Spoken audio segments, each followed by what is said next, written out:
All right, part 2 of our series on prototype lawyer is how do you break out the mold? And I'm going to go first because you're still breaking out. Break the mold. Not break out the mold. Break the mold. That. Break the mold. That's right. Okay. Well, part of it's easy when you don't fit the mold to begin with. Correct. And you certainly do not fit the mold. Fit in there, but you can't, even from the very beginning. And the very first time that I tried a case when I was a defense lawyer with my then partner, who was Dick Foreman, who was the former mayor of Bellevue, and one of the partners on Diamond and Sylvester at the time. I was going to try it with him.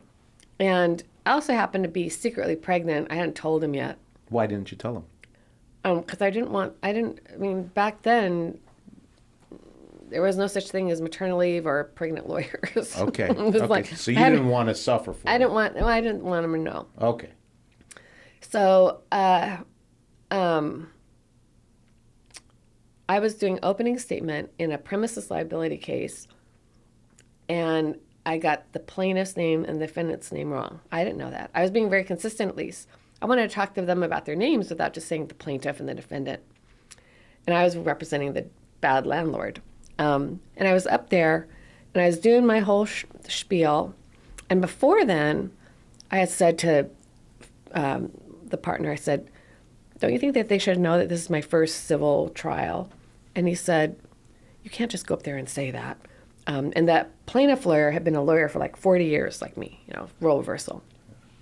So I'm up there, and it just must have been like so excruciating for him to hear me say the names backwards. And in the middle of this opening statement, he yells out, Karen, you got the names backwards. In front of the jury? Oh, yeah. Oh, boy. In front of everybody. Oh, loud, too.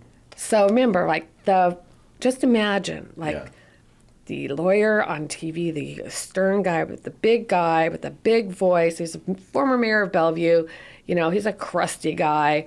And they were secretly pregnant. I was 4 or 5 months pregnant. And I go like this. I go to the jury and I go, this is my very first trial. And I'm not as experienced as the other lawyers in the courtroom, but I hope you won't use that against my client. And what did they do? Oh, God, I got a defense verdict. Oh, okay. Well, that's good. The jury smart. Wait. It wasn't good because, for the plaintiff, yeah. But at the time I was a defense lawyer. But that's an example of I was supposed to fit the mold. But I want to go back to when you did that. Do you recall, did the jurors actually respond to you? Oh, God, of course. Okay. And then how did you feel immediately afterwards, after letting that giant air out of the room? Well, I still feel, so there's a certain amount that you can repress. Yeah. And try to fit the mold, which I was. I was trying to fit the mold. I wanted to do good. I wanted to do what they say. I wanted to do it the way they told me to do it, which was totally not the way I was doing it. But I was trying to. They wanted me to memorize stuff. I can't memorize stuff. I'm sure I drove them crazy. But I was trying to fit the mold. But in a moment like that, I'm going to revert to who I am. Yes. And the jury was very endeared towards me. I wasn't trying to do it to, just try to get one up on him. This is my first trial. It was oh, I got the names all mixed up. This is my first trial. Please don't hold that against my client. And so he wasn't happy with me. Don't get me wrong. He was not happy with me. He probably talked to me about it, you should have been more prepared or something like that. But he also could see that the jury really liked me. And that's just one of those moments in time that I didn't pay attention to myself very much. I'm not really thinking You're not self-aware. No. I am self-aware in that I'm comfortable with myself. Okay. And then I'm not comfortable when I'm trying to be the prototype. So the fact that I was comfortable, I just was, and then I didn't think I did think that's a violation of what he told me to do, but you keep on going. All I'm trying to say is, even very, very at the very beginning when I was a prototype lawyer, and I wanted to be a prototype lawyer, I wasn't. I mean, what you're really describing to me is, I think, not only an issue that lawyers, the legal field, deals with, but art in every respect. People break the mold and break the rules and create whole new types of art. My thinking always is, where do you learn to be a prototype lawyer? And I think you learn it in law school. And when you learn it in law school, you're modeling. Law school teaches you to model. Moot court. Yeah, moot court. You read case law written whatever many years ago. I was famous in law school because when I did my appellate argument to the moot court board, I called them "you guys." What do you mean, you guys? The judges. Why did you say you guys? I was just talking, Oh, like you guys, like that? Come on, you guys. You guys. You guys. You guys. You really did it like that? I was famous for this. You're like, you guys, You come guys. on. Oh, you guys. No, really, I'm right. Because there's a casualness. There's a casualness to me. Yes. That's very, homey, if that's the right word. Because I like to engage, and I'm pretty extroverted when I want to be. And I just was like, you guys. And I was very, like I said, that people still will say, I can remember when you said you guys to the 3 panel of judges up there. I think that law firms that I see out there that do this well is they celebrate non-prototype behavior, and not only celebrate it, but embrace it and say this is a part of who we are. What are you talking about? Who does that?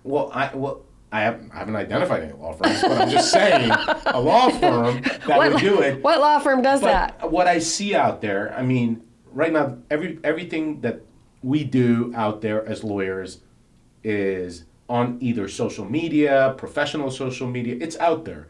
And you see a lot of personalities. And I'm always like floored. I see lawyers who I've seen in the courtroom present cases or argue cases, and then I find out they're a musician and a pretty damn talented one. Or they are like a roller derby person who's out there like clobbering people doing roller derby. And I was just thinking to myself, that's the type of lawyer I would want representing me if I knew that about them. But you'll never know that about them because that's not what we're supposed to be like when you're a prototype lawyer. Yes. I mean, I think that that's not what the audience, the law firms expect from you. I think that, in the past 40 years, which is my whole, I knew the lawyers before because of my mom, but there has been a movement towards a more casual environment, and you can often see that in clothing, and not necessarily in a good way. I have been in court where there's been, a lot of people going ahead of me, and I've just thought, I'm all for casual, but my client, I want my client to be proud of me that they hired a professional person to represent them. And frankly, I remember the first time I saw this, it was a public defender, unfortunately, that was absolutely slovenly. What is a sloven? Slovenly. What is a sloven? Slovenly, your point is like very disheveled. I mean, it just looked terrible, no jacket. Yeah. And I just thought, there's a pride of the position of being a lawyer to advocate for other people, and you're doing it in a court in front of a judge. And so I still wear jackets. I still wear court attire to a certain degree, although it's very colorful or more fun. But that's my bias, is I still want a lawyer to look as well kept together as they can manage. I think that my bias is that, one, I do dress well in court. Yes. But two, Hoka lawyer feet. He wears his shoes the same. I wear my Hokas to court. Yeah, he does. He's a Hoka lawyer. But it's Hoka Mo. Maybe you can get a sponsorship for that. I should get a sponsorship. I'm Hoka Mo. Hoka. They should have me on a commercial. We just said it 10 times, like they should be sponsoring this episode. And you know how many people buy these shoes because they see me wearing them? A lot. He's a fashion maven. But I also talk like a lawyer, and I find myself doing that. And you do. And you it drives me crazy. You did this to me during the trial. You were like, I was doing it, and then I'm like in the middle of my examination, I'm asking questions, and I hear, "Psst, stop talking like a lawyer." And the jury is like looking at her, going like, "What is she saying?" And I go, "What?" And we're literally talking, whispering in front of everyone. And the court reporter is like, "Can you speak loud?" And I walk over to her. She's like, "You're being too much of a lawyer. Just ask the questions." But it's good to be with somebody who can kind of nudge you to get out of your prototypical self. Well, you're already so much better having broken free and come over here just, in this last year, you're already so much better. But there's still moments in time when I just like to have to Yes. But I think that's also about the support. Like here, there's like incredible support about, we want you to be yourself. There's nothing wrong with being a prototype lawyer. No, there isn't. However, so one of my favorite scenes of movies from a long time ago was Beverly Hills Cop. And do you remember when he put the banana up the tailpipe? Yes. And you remember how tight, how like wound tight Yes. those two FBI guys were? Yeah, Or yeah. they were the FBI? Or no, they were just the LA. They were Beverly Hills Cops. Beverly Hills Cop. They're like, Beverly, yeah. he put a banana up my tailpipe. I Yeah. mean, just like they're so tightly wound and so like icky. Yeah.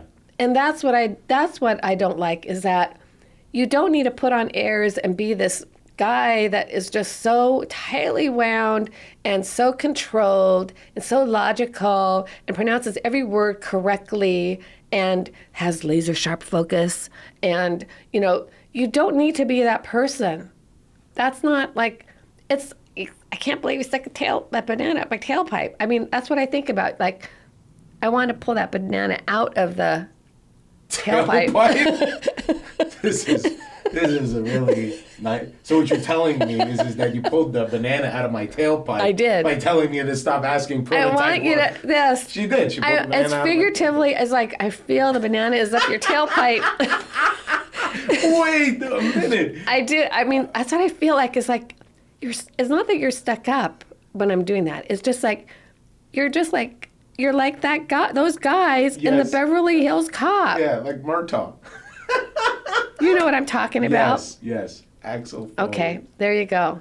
That's right. Do you guys think that people that break out of the mold of a prototype lawyer are more effective? Yeah. Because, well, I think prototype lawyers can be very effective if you fit the prototype. I don't fit the prototype, so me trying to be a prototype lawyer is not authentic. It's going to be me trying to fit the prototype lawyer. I think Paul Strittmatter is a prototype lawyer. He is big. He's got a big voice. He is perfect in his enunciation. He is a magnificent kind of aura. Like he could have been a law school professor. He is a prototype. Ray is a prototype, just brilliant and logical and linear, and everything he says is correct. That's who they are out of the courtroom and in the courtroom. I'm not like that at all. Yeah. You're not like that at all. No. But Ray and Paul are incredibly effective. Yeah, in, they are. in yielding results because they're so darn good at what they do. They're great lawyers. And outstanding what they do is that it just like it is their acumen that rises to the level. But I think not being a prototype. Great question though, Mike, because we're not trying to denigrate the prototype lawyer.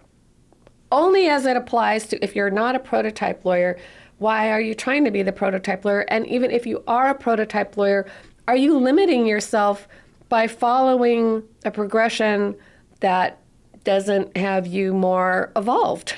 Yeah, and like Ray sits on a board of a theater.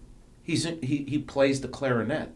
He's very artistic. He has an incredible artistic side to him, and if you have conversations with him, that part of him is very alive. Maybe the better word is that maybe it's not about being prototype or non-prototype, is that being not an imitation of yourself. How do you not be an imitation of yourself? Because being prototype sometimes is you become an imitation of yourself. You're becoming an imitation of someone else to become yourself. You're putting on someone else's persona to be you. And that's what I object to. Like, if that's your persona, then that's good. But that persona was like put on me, like you got to be like this, and I'm not like that. Yeah, yeah. You got to talk louder, you got to talk lower, you got to talk slower, which I have learned to talk slower. You know, the other thing is if you are really yourself and you're talking to a person about something that's happened to them and you're trying to explain to them legally what's happening, they will immediately start to relate to you if you're being yourself and not being a prototype lawyer. It's a little bit threatening to be with a prototype lawyer. I remember when I was a kid, like just turned 16, I got my driver's license. Chunk out. So my mom gets diagnosed with non-Hodgkin's lymphoma, and it's totally mishandled. They mishandled it. We were told that that the diagnosis was mishandled. And we're like, we should do something about it. Because, you know, she was a single mom, 2 kids, and like this was devastating. And I find a law firm, and I drive all the way to this law firm, and I come in with this big load of paperwork, which is her medical records. And I come in and I'm bring it to them, and they bring me into this conference room, these 3 lawyers, and I remember how small I felt, how little I felt. I remember feeling so intimidated. I was like in my basketball shorts and like the t-shirt and stuff, and they sat there, and one of them was looking through the files, another one was sitting at the end just looking at me, and then the third one was just like asking me questions. I didn't even know how the hell to answer them. I was just trying my best. And then like an hour later they were like, no, there's no case here. But they didn't explain anything. We can't help you. I remember that. It's so weird. I forgot about that until we had this conversation. That's crazy.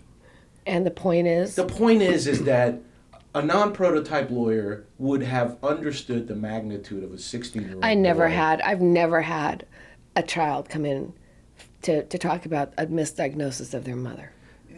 I mean, it's just so remarkable that you did that. I hope you know, like, if you had walked into this office, you would have, first of all, I mean, we would have been blown away, and you would have been treated so compassionately.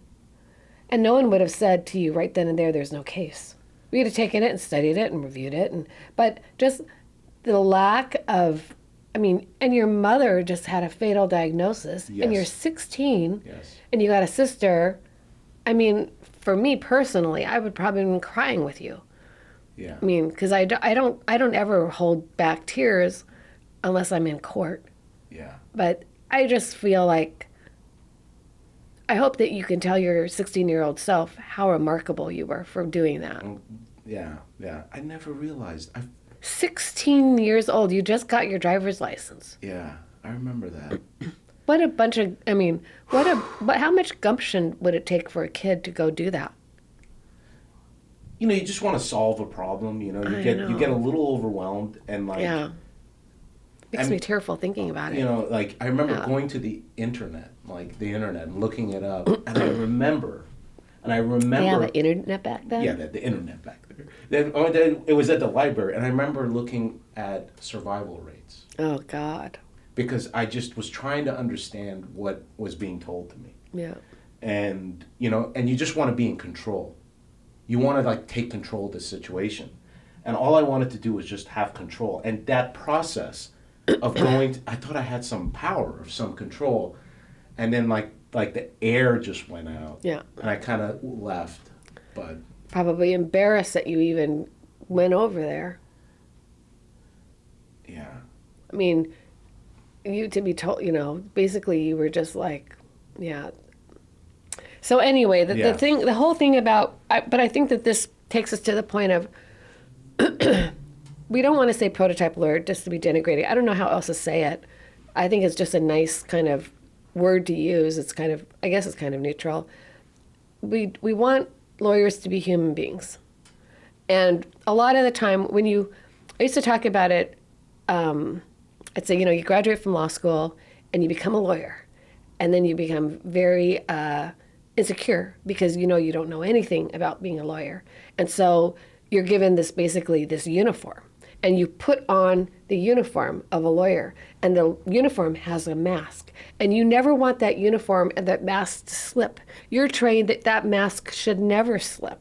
You should be in that uniform with that mask on, and unfortunately what happens is it takes away who you are as a person.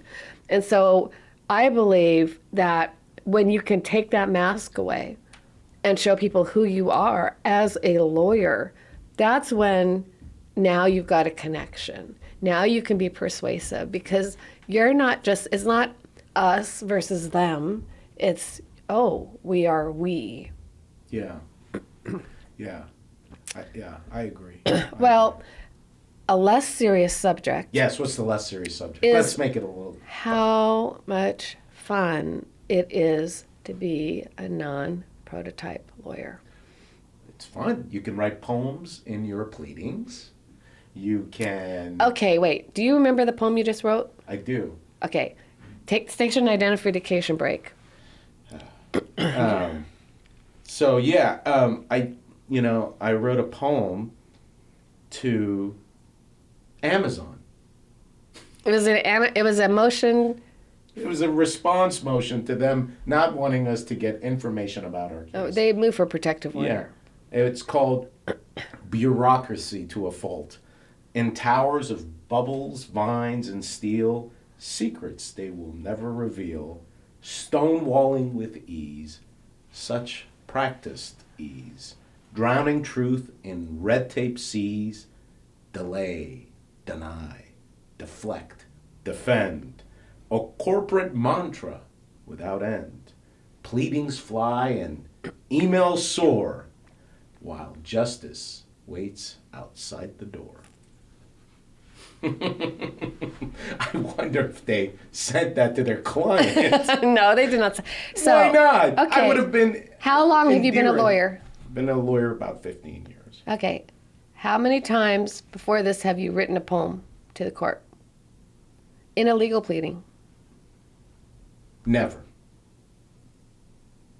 Never. Point made. Point made. What was unprofessional about that? There was nothing unprofessional. What was charming about that? It told the truth in a poetic way. Do you think that the judge would have been happy with that poem? I think he would have found it endearing. Because he's reading the same stuff. Over and The over. plaintiff hereby provides, it's just all this, legalese stuff. And then you get a little poem to sum up the fact that they're playing games and we're tired of waiting. And Judge, please make a good decision on this for us. Yeah. I mean, there was more stuff that you wrote, but it was that was the introduction. Yeah, there's more stuff, but I led with that because usually the judge is reading hundreds of pieces of paper. Right. But I agree that the firm, strip matter firm, has allowed me to be more than So what does it feel like? What does it feel like? And Mo's heard a lot about my shenanigans. Yes, I've heard about your He's heard about my shenanigans. your rascal behavior. I'm a rascal. Rascal. And he's been lectured by me several times to stop Yes. being a lawyer. But what does it feel like? I mean, how hard is it to stop doing that? And what does it feel like to do something like that? It's not hard when you're given permission, okay? But the second thing is, the idea, and I've said this to you before, and I've said it to others, that love, okay? Love, you say, I love you. You tell somebody you love them. It's not really about them. It's that you love the person that you are with them. I love the lawyer that I am here. That's how it makes me feel. That's a great place to be as a professional, and I really hope and wish everybody is in that space. Well, here's the deal. You really liked your job before. And I didn't know it. Yeah, That's I what didn't I'm know it, saying. yeah. Like, I didn't know so it. he was a public defender for years, federal public defender here in Washington State, and actually were you the head of the public defenders?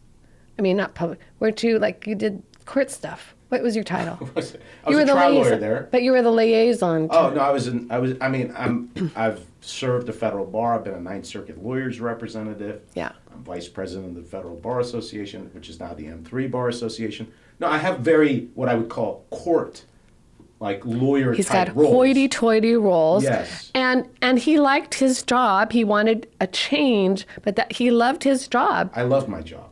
I helped people. Yeah, he liked the collegiality. Yeah. He liked the mission. Yes. He really enjoyed it, and yet he never wrote a poem. I didn't write poems on the pleading. Do you feel that you were? Who were you when you were that? Because you were still Mo. I was Mo, but I was constrained. Yes, I was you were. living in conflict. Yep. I was probably living in a great deal of conflict. I wanted to be more this, Yep. but I felt that there wasn't space and permission and agency to be that. And that was the system that I was in. And I can only say that because now I look back and I reflect, and I see myself as different in many respects. But not in all respects, but in many respects. So it's a nice space to be in. I really hope that lawyers want that. Don't you want to thrive in what you do? Don't you want to feel alive in what you do? Wake up every morning and truly feel that you are doing what it is that you want to do and be intentional. I think that everybody should want that, and I hope that every firm pushes that. But how do people? The thing I think is that people don't even know. You don't even know. And then when you're exposed to like an outlier, I came to a firm of very prototype lawyers, although Mike Withey was not a prototype. Mike Withey, not a prototype lawyer. He might have physically looked like one, but he was absolutely not one. Would you agree, Mike? Yes. This is not Mike Withey, but Mike Todd. He, and he was the one that, we had the piano. Did I tell the piano story here? Oh, well, where we had the piano brought in because we were representing the wife of one of the members of the Grateful Dead, and he serenaded the jury, and the jury fell in love with him. Well, Mike was in that case with me. That was not his idea. That was my idea. But he was still game for it. He was still okay with it. Yeah. He wanted it to be about her horse, and she couldn't ride it or be buried with her horse, her spirit animal. I said, no one's going to care about her spirit animal. All they care about is this guy's a member of the Grateful Dead. It's all about the music. Let's get a piano in. For about 3 months, he enjoyed this with me. Our whole goal was to figure out how to get the piano in the courtroom. And of course we did. And the guy serenaded the jury. That's amazing. But Mike was up for it with me. Yeah. It was so he couldn't believe it was happening. He was like, "Is it happening?" I was like, "It's happening." And of course, then Judge Lum later, he said, "I let that piano in the room." I said, "No, why?" He goes, "This is after he was a judge. I mean, way after, like many years later." He said, "Because I wanted to hear him play and sing." Of course he did, and he still tells a story. It's one of his all-time favorite courtroom stories is the story of the piano, the guy serenading the jury. That's amazing. Mm-hmm. I wonder how the transcript reads.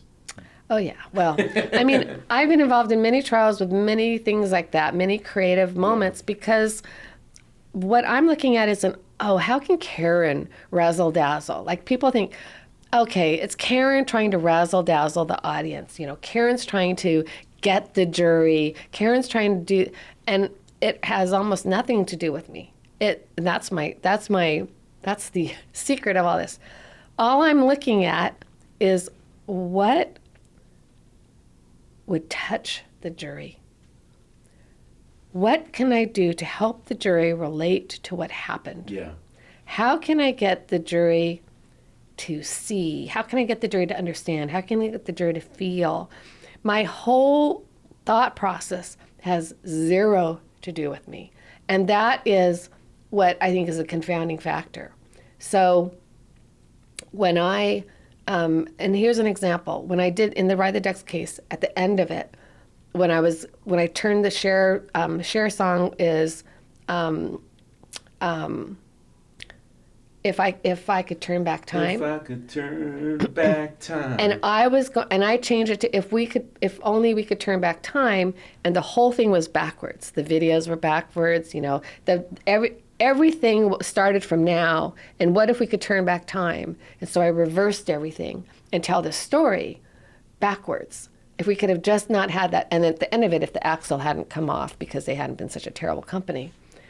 Well, I wanted to sing the song. Now, I am not a good singer. My kids said, you can't sing it.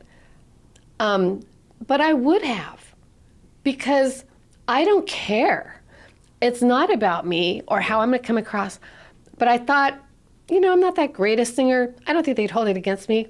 But I think that I can read this really, really well. Because the first stanza of it was about this mother who was killed and left 2 boys, 2 teenage sons. And so I started with I was telling her story, and that's where I start the story of this whole thing. Yeah. And so I changed all the words and made it, I made it to fit the case instead of if I could turn back time, if we could turn back time. It was so moving. Yeah. But the thought process had nothing to do with me. And so when I decided I'm going to be the captain of the duck boat, that had nothing to do with me. I had been thinking about for 2 months, and people had been talking to me, what are you going to be? They all knew, I was going to be something. Because I don't believe that you always need to be the moderator, like the third-party moderator. This is what happened on this. I like to be some part of the story. Yeah. Normally an inanimate object. So I've been telling very many people about this, and people were saying, well, you could be the roadway. You could, and David Benninger, another lawyer, he had guessed. He said, you're going to be the axle. And I said, I'm leaning towards being the axle. I think I can tell the story really well if I'm the axle. But I wasn't. About 2 days beforehand, I thought, I'm going to be the duck boat captain. And did you go, Mike? Are you the one that got me the hat and the whistle? Yeah. Okay, tell us how did you, it was like 2 days before, right? Yeah, I ordered it from Amazon, I think. And they showed up like the day, you're like, I can't believe this. The day of the trial. Yeah. It was, how much notice did I give you? Like 3 days, I think. Okay, 3 days. That's hilarious. Because it took, but then I knew it had to go backwards. Yeah. So that took some planning. Normally I do this stuff at the drop of a hat, but I knew this had to take a little bit more planning. He got me the duck whistle, he got me the hat. I never rehearsed it. I just went and did it. I was just the guy. It had nothing to do with me. And that's what people think. Yeah. When they think that you're a lawyer that can be dramatic, they think that's a performative lawyer. They are trying to be the center of attention or steal the show or do this stuff because of them. Yeah. For me, I don't even think about me. And that's because I'm so comfortable being who I am. I trust that I'm a lawyer that has a good memory, that can act things out. Yeah. And I just go. Okay. That's my process. That's a super interesting process. You become objects, or you become all the characters. Time. He's seen it. I think that's... Were you there for opening? Yeah. What did you think? Oh, it was great. Yeah. And I think, it made a big difference. I mean, that was a long trial, so the jury saw that, and then 4 months later... They still remembered it. And yeah. they still remembered it. Yeah. So that makes a big deal. Yeah, it just stuck in them so hard. Because they were on the duck boat with me. They were the duck. I'm like, here we are. I'm going to tell you all the stuff I know and all the stuff I don't know. And so they were part of the characters too. See, so now they're in the story with you. I did none of that for, the glory of Karen. None of it. So to do that, you have to really feel comfortable with who you are, and you can't be fearful. And for me, I felt more fear. I can remember feeling more fear when I was a younger lawyer who had to fit this mold that I knew was very unnatural to me. It wasn't natural to me. I never was able to really thrive until I could just be who I wanted to be. Be who you wanted to be. I mean, that's great. You got a great result for the clients. Fantastic results for the clients. So I think that's an example of not being a prototype lawyer can actually benefit your clients in a jury, because the jury listened to you, was persuaded, and awarded your clients money. I think that's the best affirmation. I mean, that's the goal, right? Yeah. You want the jury to understand, and so you're doing your mission. But in the process, you can do that as a you can do it in other ways. But it's so fulfilling. It's so joyful. It's such a lovely process. So you had fun. You thrived. I need to have fun. Okay, but you Don't thrive. you need to have Yes, fun? of course. But that's what I mean when I say you should be thriving. Do you think that most lawyers have fun? No. I don't think that most lawyers have fun. You can see they're very, not very. They just. They're tired, they're exhausted, they're stressed. I always remember the Muppets, the chef, there's a lot of lawyers are like that, like our chef on the Muppet Show. Yeah. But yeah, that's too bad. That's too bad. So let's end this a little bit. But I want to. So you wrote the poem, but as you're going through this process of learning to not have to wear this whole thing. Yes. How do you think it's affected you as a lawyer? I know that how it's affected you as a person. How do you think that this has affected you as a lawyer to start to get from behind this prototype lawyer skin that you've been wearing for so long? I am much more persuasive. You think so? Yes. Why? Because when I walk into court, I walk with like a certain comfort. I'm so relaxed. And I'm like, this is my space. I notice it in the way that you carry yourself. You're not as rich, and and you've always had the same voice. You know, Yeah. you're a dramatic person. Yes. But it seemed to me that you were more rigid. I was more rigid. I know. It seems to me that you're more. Yes, I see a lot more. This stuff, and I just see more relaxation in you. Well, how does that, I think, reflect on the work I'm doing? Because you're familiar with the work I'm doing. But you want this to be like an employee critique right now in front of this audience? No, but you're like asking me like how it is, but I'm kind of like pitching it back to you. I mean, like, you think that it's more effective? Am I a more effective lawyer? I'm a very biased person. Okay. I work better with people that mirror me. Some would say that's narcissistic. No, narcissistic. it's okay. But it is easier for me to work with people who can really just understand me and relate to me. Okay. Super easy to work with Mo. It's okay if it's about you a little. It's okay. I don't mind it. I know, but I think it's fine. No, it's easy to work with you. Okay, that's the one part. Yeah. But I think I'm better in court. I'm better with the other lawyers. Oh, I get for on sure. the phone with them and I'm doing these conferences. I'm Yeah. just like, Yeah. hey, He's just way better. much better. Yeah, Yeah. I really do. Just the comfort. It gives you more, to me, it makes you more authoritative because okay, I said that was the last point. Here's Yeah. here's the last point. Here is the, The last point. this is the velvet hammer part of it. Final point. When you are a person that is unpredictable because you're not following the prototype, Yes. you are always a threat to the other side. They cannot figure out where you're coming from or where you're going to go. And what they used to do, they used to have people like try to read everything that you wrote. Or I had other lawyers who had cases against me showing up at the duck trial to watch it, and I'd be laughing. This is what we do. We'd show up at other people's because you want to see what the threat is and everything, and figure out the plan. Problem is, I have no plan. I'm never the same. I'm not constrained by a formula. Yeah. So you can study any way you want to, and all you're going to find out at the end of the day is this is a person that operates somewhere in here. There's a lot of gut involved in it. Here too. There's a good connection between here and here. Yeah. Talk fast and can think fast. But there's no predictability. That to me is one of the biggest threats to the defense that there is, because they want the predictable and they want the known. And by being able to do that the way that I do it, it really helps the client at the end of the day. And I can give you, I'm a testament to that. I've seen it in settlement conferences, and I've seen it in many respects. So, but that's right. That's right. Don't be predictable. That's good advice. At the end of the day, Yeah. it's all about the client. Yeah, it's all about the client. Yeah.